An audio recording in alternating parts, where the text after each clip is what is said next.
Mike, I think this one is directed specifically at you, and I think hopefully you won't perceive it as any kind of an attack. But the question is, we all know that you withdrew from the Senate race and joined the county council race. So the first question would be why, and the second question is that your house is up for sale, and if you do move, how will that affect your commitment to this race? Won't affect the commitment whatsoever. I pulled out of the Senate race because there's no way you could possibly take on the political machine that is running around Cecil County and Harford County. The second thing is the house is up for sale. Simple response to that is I can no longer afford to live in the town limits of Perryville. If anybody in this room knows about the financial status and all the backroom waste, fraud, and abuse, it's me. I was there. I lived it for 2 years. The town is not going anywhere, and to be quite honest with you, I've already lost $60,000 in the value of my home. I'm sure all of you look at me right now, I've probably lost, if not more than that, in your home prices.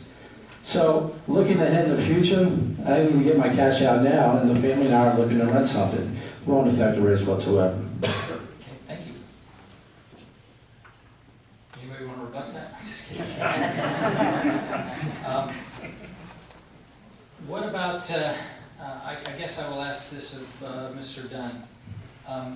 The question is, what do you do when a council person acts outside of the structure of the council unilaterally? I guess it depends on the specific situation. If there's a serious problem, I think I'd recommend talking to them outside of our work sessions and public meetings and attempting to resolve it that way. If it's egregious enough, I think it probably should come to the attention of the board during our public meetings, and we can address it then. But I think it depends probably on what the specific situation is. So just making sure that I understood what you said, it's there are some situations where that's acceptable? Again, it would depend on the specific situation, but I would hope anything like that you could handle on a personal basis first before you would take it public. Okay, thank you. Can I rebut? Of course. Well, I remember that there was an accusation that I had an illegal meeting with the health department. It was actually organized by the health department. And yes, there are meetings that we all have in pursuing accomplishing fulfilling our office duties and hoping to get done what we're supposed to, what we pledged and what our platforms are. I was trying to address the drug use problem. I have invited the council on many occasions to these meetings. And I want to say Mr. Councilman McCarthy has been negotiating a resolution, hopefully a settlement with Pierce Creek. So you have to take it in context, I guess. Any other comments? Okay. One of the jobs associated with being a council person are public engagements, public. I don't know how to say it other than evenings out. For those of you who have endured that, you can speak to that. For those of you who haven't endured it, perhaps you will have an opportunity. But how would you prioritize and essentially distribute those public engagement responsibilities? George. Mr. Moore, we're having trouble hearing you back here. Can you speak? I apologize. Thank you. Yeah, the air conditioner is kicked on. I apologize. The question was, how would you prioritize the requirements for public engagements, those sometimes called rubber chicken evenings, and the responsibilities for doing that? How would you prioritize and distribute those amongst the council? George. Well, I'm getting an up-close personal view of it right now. Over the last 2 weeks, I don't know how many more chicken and dumpling dinners I can handle at local churches. But the answer to your question is, I think it is about prioritizing. Obviously, I have a full-time job as director of the local Y. I have 2 small children, and I'm also involved in other community organizations. However, I believe if you're able to set your agenda and prioritize the events you're going to do well in advance, that meeting those schedules is not an issue. At least they will not be for me. Joyce? I have been accused of using taxpayer dollars and being the socialite of the council because I attend so many of these functions. And I want it on the record that I have never spent one penny of this county's money to go to any functions that I go to. I think that these functions are important, and it's important for not just me, but for other council members to be there, because it's viewed as, the organizations view it as an honor that we would come. And I think that it's important that we show respect to, especially to the nonprofits, because they're so valuable to the community. And I try to go to every single one. I don't have small children at home, just one needy husband, but I think that's a personal attack. but he's not here today. Oh. I have probably more time than the rest, and I enjoy doing it. I do it with an open heart. Bob? I certainly do not think that there's anything wrong with attending any functions that go along with this business. But I will say this, there's a friend of mine out in Carroll County. His name is Richard Rothschild. He's a commissioner. I'm sure many of you are familiar with him. When I go down to Annapolis to testify for Common Core, or against Common Core actually, or when I go down to Annapolis and I see Richard Rothschild is down there doing all of these kind of things, when he's using his position as a bully pulpit to inform citizens about issues, the gunfight that he took up back with the Second Amendment, trying to keep O'Malley's gun grab to a minimum. When I look at that kind of stuff, I think that that is the first order of business. And if you can do all of that and then take care of other, functions that you would like to attend, that's great. I just believe that that should be first priority. Dan? Just a quick comment on that. Certainly in 2 years of witnessing county council behavior, it looks like a few council members go to a lot of events and some others do virtually nothing. What I would like to see is whether the president of the council would be a little bit more, stringent in making assignments on what makes sense to visit and how we can visit all parts of the county and all types of county organizations. Let me change the nature of the question for a moment. One of the responsibilities of being a council person, being an elected official, is to be in the public eye. And part of the reason for going to these events is in fact to have an opportunity for that person to have their moment with you, to talk about whatever it is that they're either happy with or unhappy with. If we put it in the context of not a social evening, but rather a responsibility, now, does that make a difference to any of the answers? Yes, sir. I would say if you want a conversation, you call me on the phone, you send me an email, you should always be available for that. That should be a given. I would be more concerned that sometimes these social or functions, or however you want to refer to them, are more of a photo op. They're non-controversial, and if you've ever come to one of my classes, like some of you in here have, I will tell you that politicians love to take the easy photo op instead of doing something that is controversial, because they are afraid of losing basically a 3% plus 1 of the swing vote that is available. So if you could fill your time up with doing things that no one will have a problem with, like giving a medal to the swim team that won 3rd place, that's a pretty good deal for you. But are you willing to step up and take a stance on something like Common Core that might alienate you from certain people within that may be voting for you? Steve, can I get in on this one, please? Sure. I think, would you call them rubber chicken dinners? Is that what you call them? I think, Yes. well, I think that's Some of part of them the are problem. wonderful. Right, I think that's part of the problem. It is every level of government, it's just not locally, it's every level of government. All of a sudden, our elected officials have become rock stars and celebrities. They want to be seen out and have their picture taken. And you know what it is? It's all about just getting votes, but that's what it's about, okay? I'm sorry, I was distracted by someone in the back laughing. I thought maybe what I said was a little funny. Christine, is that? Okay, thank you. Anyhow, then we can continue on that. When I was in the town of Perryville, I spent many times knocking on doors just on a random night, going out speaking to people, introducing myself to them. Many nights, well, I wouldn't say many nights, I took trips out to Ellicott City to meet with my business owners who had property in the town. Each individual takes it upon themselves. We all don't need to be out in the public eye, shaking hands and a little kissing baby routine. Pick a topic, a principle, and go out and fight for it. I'd like to say- Yes, ma'am?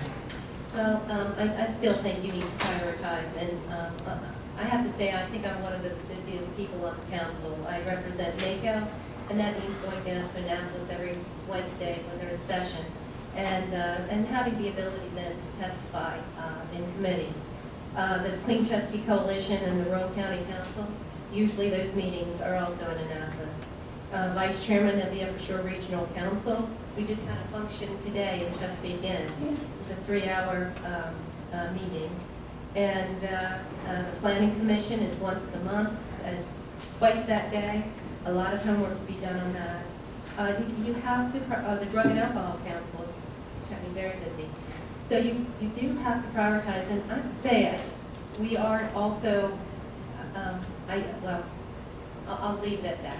Thank you. Mike? I guess I'll throw my 2 cents in here.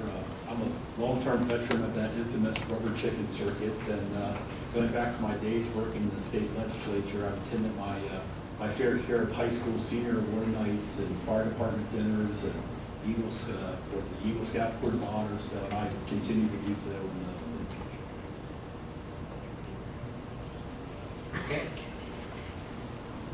Chris, this is a specific question for you in your capacity as the chairman of the Republican Central Committee. The question is,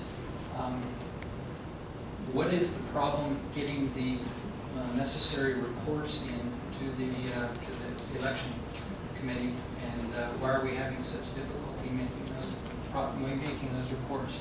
Well, first of all, it's not such difficulty. It's been 2. Number 2, since I paid for them out of my personal pocket, there's no one in here that's going to address it more than I am. And apparently a few times it's been a problem with our treasurer, Carrie Taylor, who has tried to work with the new system that they put in, and she's still having some problems. Now, if anyone in here has run for office and tried to file with this new system, it's not the easiest thing in the world.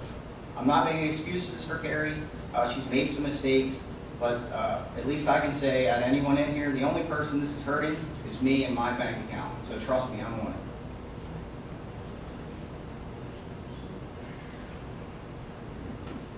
Any questions or rebuts? No? Okay. Maryland, Article 6 of the Maryland Declaration of Rights asserts that all invested with the legislative or executive powers of government are trustees of the public and as such are accountable for their conduct. Please give an example of why the voters of Cecil County should seat you into one of these offices of public trust. And I'll give that to you, George. Well, I hope the voters understand that I'll bring professionalism to the council. I believe that there's a proper way that you conduct yourself when you're out in public, and certainly when you're in a professional setting. I would hope the voters would understand that that's how my behavior in my private life is the same that I would exhibit here in my public life as a council person. So I think it's important that the person that represents the citizens of Cecil County is genuine, has the heart to want the community to be better, and understand that they're representing more than just themselves when they're out in the community. They're representing the citizens of Cecil County, and that type of behavior and that type of action goes a long way in securing and breaking down stereotypes of Cecil County. Dan? I just want to follow up on George's comments. I totally agree with him, and frankly, one of the issues that was brought up, that the drug problem or the pill mill is restricting business expansion development in this county. I think the decorum and the quality of our elected officials that we've seen in the last, I'll say 4 years, maybe longer, has been a bigger issue in having companies taking a look at Cecil County and saying, maybe we don't want to go there. We're not sure of the support. of Cecil County. We're not sure they're gonna back us on the project. So those, when you look at the standard of conduct or standard of excellence, these are things that I think I bring to the table as a professional and somebody, if I'm worthy of being elected, I'll certainly bring to the table. I would just say that, I wouldn't have been doing for 8 years the things that I've been doing and spending as much time away from my family to fight all the different things that I mentioned before. We've been out door knocking on SB 236 in this county. We've done some door knocking against speed cameras. We've worked, put a lot of time in on Common Core, everything from setting up tables and getting petitions to going to Annapolis to testify on bills. You don't take that much time out of your life to come do a job that pays as great as this one does, unless you're serious about it for the right reasons. So. Diana? Well, I think I'm a glutton for punishment. I am first and utmost a public servant, and the person I answer to is the common citizen, the voter, the public. And I believe that's why there is a media that is recognized as a newspaper of general circulation, that is a free newspaper. And they do not have a periodical permit. And in my opinion, have basically slandered my name. So I take it also as a badge of honor that I'm on the right track if I'm such a threat, that they would have a newspaper that has to consistently create stories. Thank you. Anybody else? Steve, I'll jump in on this as well. How about a new attitude, a new direction, a new vision? What we've been doing for the past, 20, 30 years clearly is not working. And for the exception of 2 years, a couple of years ago, the same people have been running the county. So we're no closer to prosperity or a prosperous county today than we were 20 or 30 years ago. I'm going to bring one simple solution. It's one we haven't tried here lately, and that's called small limited government. Thank you. Okay. Mike, this one is for you, and it refers to and I'm personally not familiar with this, but the town newsletter was used to attack fellow commissioners, and the question would be, is that consistent with the kind of behavior that we can expect from you in the future? You have to give me an example of what letter you're talking about. Well, I'll read the full text. I've tried to take the edge off of it, but it's a pretty pointed question. During your 2-year term as commissioner in the town of Perryville, you used your access to the town's newsletter to attack fellow commissioners, the mayor, businesses, and residents in certain geographic regions of the town, as well as a few of the nonprofits operating and serving in the community. How do you respond to those who claim you use the position to as essentially a platform for political attack?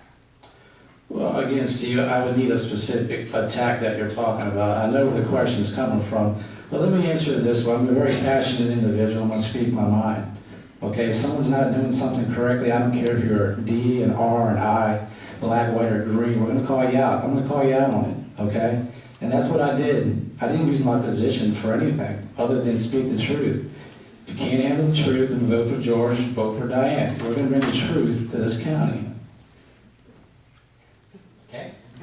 I know this might be out of character, but I have to agree, you've got to use sometimes all means that you have. And I went on Cecil Facebook to try and get the truth out there about the LLC not providing disclosure, the Opportunity Business Trust. And it is sometimes you have to use your vehicles that are available if your hands are tied. But I think it needs to be done also in a professional manner as much as possible.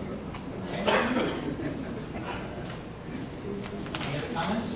I would like to make one comment. I think that what we fail to recognize in a political setting is something that we take for granted in a business setting, and that is that we all have the opportunity to disagree, but we have to agree to disagree. And that doesn't happen here. my idea or your idea is the right idea, darn it, and it's not going to change. And there's no compromise. And I think that we need to work toward working together more and not throwing slings and arrows at people verbally, in writing, or in actions, because it's just really important that I like to be able to pick up the paper and see how great we're doing. Not that so-and-so had a fight with so-and-so. I mean, that doesn't play well outside of Cecil County. Sells newspapers though, but it doesn't play well outside of Cecil County. So I think that if we all stop and say, okay, that is not my train of thought, but that doesn't mean that I'm right. Just because somebody is thinking, you know, I just don't think that I'm always right, but I don't think that other council people are always right either, and I just want to say my piece. Okay, I'm gonna change the question a little bit here. The question specifically says, please explain your position on enterprise funds in the county. Perhaps I can put a little bit more of a point on it so we can get to the meat of the question.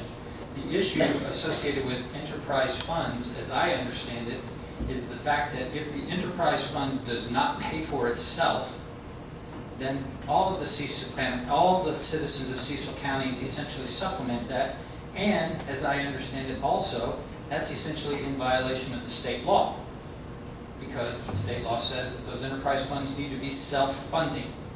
So as we talk about enterprise funds, we need to address issues like specifically sewage treatment regions or districts, I guess they call them, or the landfill. And many have lamented the fact that the landfill or the sewage treatment plant does not, that the fees are going up. But they're not recognizing the fact that if the people who use those particular services within that enterprise fund, if they don't pay for them, then everybody pays for them. So in the context of that situation, how would you explain your position on fees to support enterprise funds, fees and costs to support enterprise funds versus the option for all of the citizens of Cecil County to pay for them? And I think I'll toss on to you, Chris. Well, I'd like to start off with, let's use the wastewater treatment plant that we just upgraded, $44 million, $24 million. There was a suggestion from our own advisory committee, budget advisory committee last year to only do that to $11 million, which did take care of those responsibilities. So we spent another extra $13 million on a wastewater treatment plant. That's an awful lot of fees in my opinion. So I think before we go raising fees and doing things of that nature, we need to rein in the spending. It's not really the fee increase that's the problem. It's the problem when you compound it with spending, tax increases, and fee increases. That's the problem. And I think that's how we should start attacking some of these issues like that.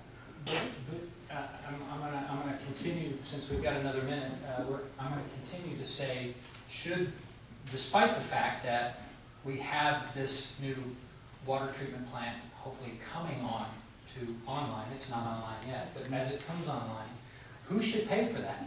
Should it be the people who, when they flush, what happens is it goes to that plant? Do they pay for it, or do we all pay for it? And that goes with respect to fees and rates.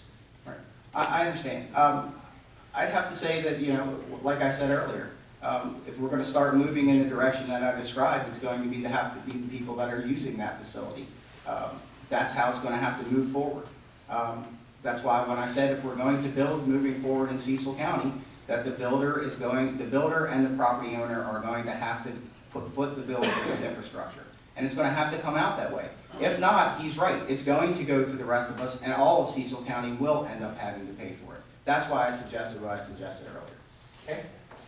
Any rebuttal, George?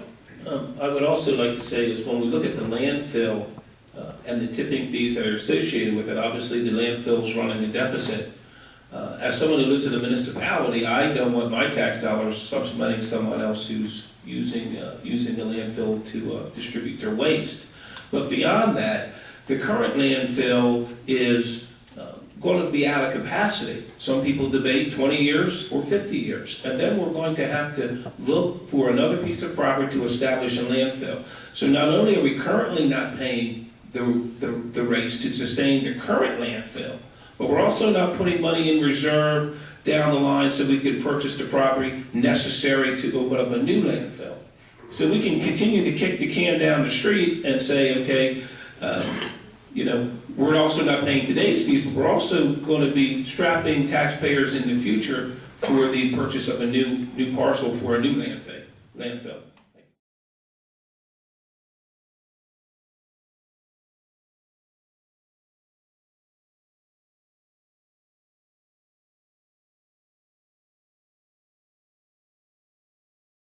Not looking at things like $10 million parks or Xbox games for the library, okay? Because there is stuff that needs to be done. There is infrastructure that needs to be paid for. There's no doubt about that. The problem is, where is this other stuff that we're coming up that it's just not necessary if we can't afford it at this time? Dan?